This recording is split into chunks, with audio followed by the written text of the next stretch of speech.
ready to make a great video? Huh? Guess not. Greetings. Today's amp is going to be a 1955 Oahu. This was sold by the Oahu Publishing Company from that well-known Hawaiian metropolis of Cleveland, Ohio.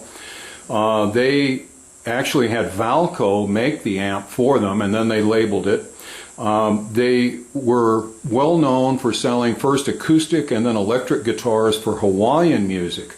They also published tons of printed music for students and even had schools teaching Hawaiian music. So if you're a Hawaiian music buff, Oahu is the amp for you. Fortunately for us non-Hawaiian music fanciers, it's really good for any sort of electric guitar, blues, or harmonica use. Okay, so let's follow our normal or traditional approach here and take a really close exterior and interior look at this amp, and then we'll listen to how it sounds. First, it must be noted that I spared no expense in changing the background sheet color to be contrasting. I know you'll appreciate this. Let's take a close look. This poor little beast has been treated roughly in its lifetime. As you can see, a bunch of the tolex, which is extremely thin, flimsy tolex, I might add, has been torn off of this corner, exposing the wood underneath. It shows moisture damage here at the bottom. The grill cloth, it's actually just screen that has that black flocking attached to it, and most of the flocking has fallen off. Have to be careful with that word. More moisture damage over here. One snazzy part though is the great little Oahu Publishing Company nameplate, Cleveland, Ohio, with a background blue enamel to remind us of the beaches of Oahu. Pretty snazzy, not too expensive luggage handle, right off an old Samsonite suitcase, it looks like. This is original, but you can tell that, as I did with the sheet, they spared no expense on this fine handle. Okay, we look at the back of the cabinet, we can see that the loss of tolex continues back here. It's sad, but that's sort of part of getting old, I guess. I know I'm losing my tolex.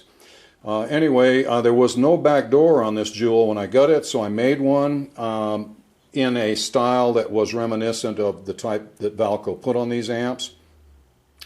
Here's the plate typical of Valco amps, which is the key to determining the date of this amp, which is 1955. Okay, let's pull the back door and take a look inside.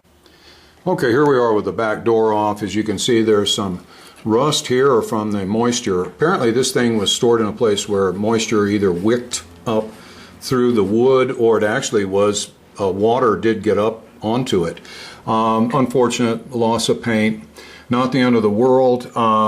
Interesting here, this sort of a trademark design for Valco, very Art Deco, very neat. But also it's been the downfall of some people I've seen on eBay who claim that their amp is the rare model Chicago 51 amp. Well, it's not a model number, okay, it is an address.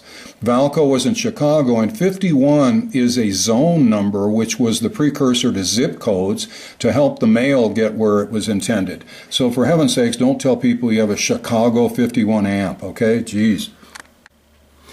Okay, on-off toggle here is plastic, which may not be original. I don't know. Fuse may or may not be original. It's got really nice, though, and I believe original ivory chicken head knobs, volume, and tone.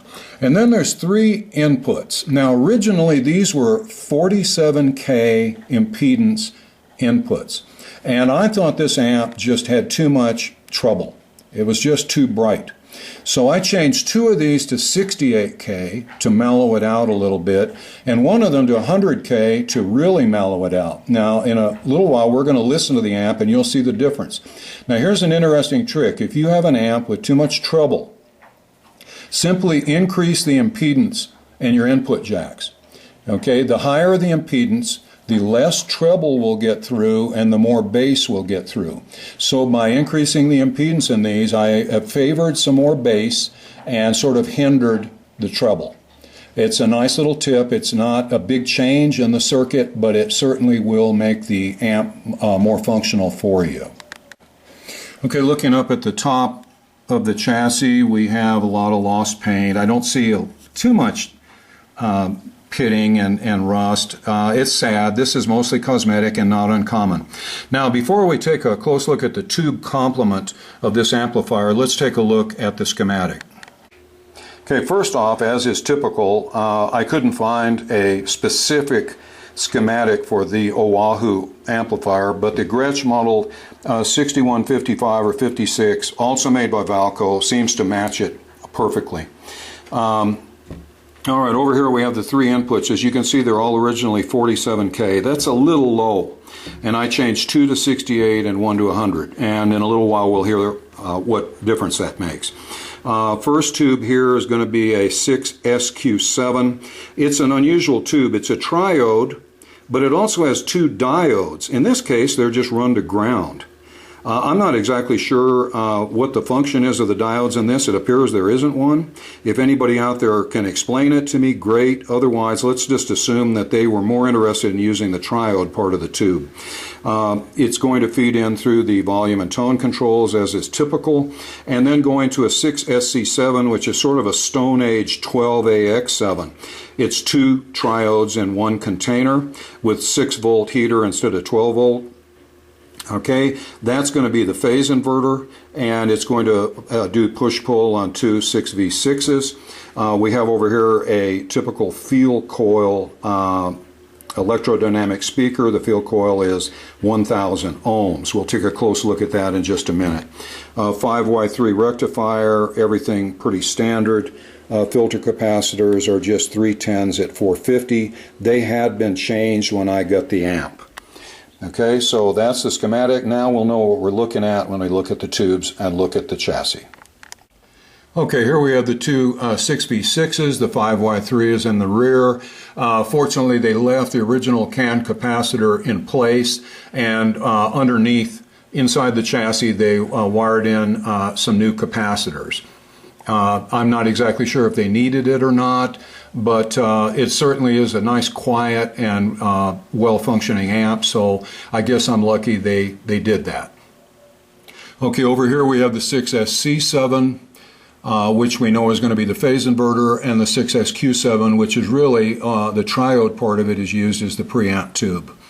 Okay, I'm going to have to pull out the chassis so you can get a good look at the speaker identification codes, but as we can see with a 550-3, this is going to be a Rolla electrodynamic speaker with the output transformer attached to the basket, which is fairly standard.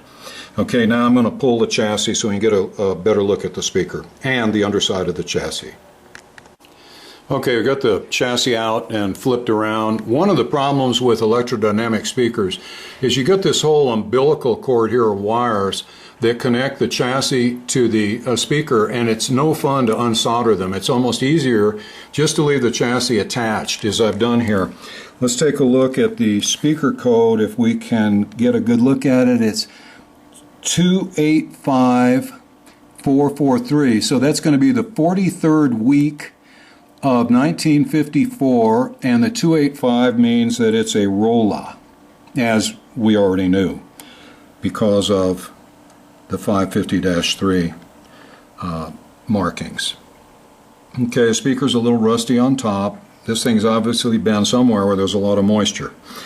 All right, now we take a look at the chassis. We see here the filter capacitors that have been changed from the original can to three new capacitors wired in. The bunch of the molded capacitors, most of what I see here looks original. Some new resistors up here. Oh, those are the ones I put in to alter the impedance. Okay, everything else looks very original. Nice big husky power transformer. All in all, nice original chassis except for the filter capacitors and my alteration of the input impedance. I have no idea what this wire is for. I just wrapped some tape around it so it couldn't cause any grief. What that extra connection's for, I don't know, because as you'll see, the amp works fine without it. Okay, that's the interior of the cabinet. Now let's button it all up and see how it sounds. Okay, now I'm plugged into the normal 68K input.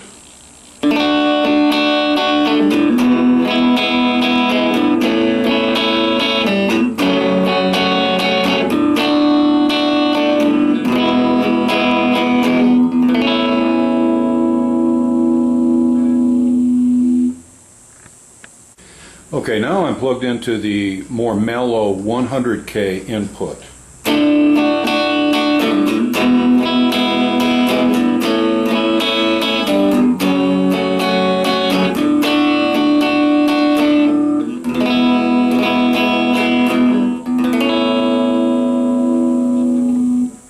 As you notice, it takes the edge off the treble.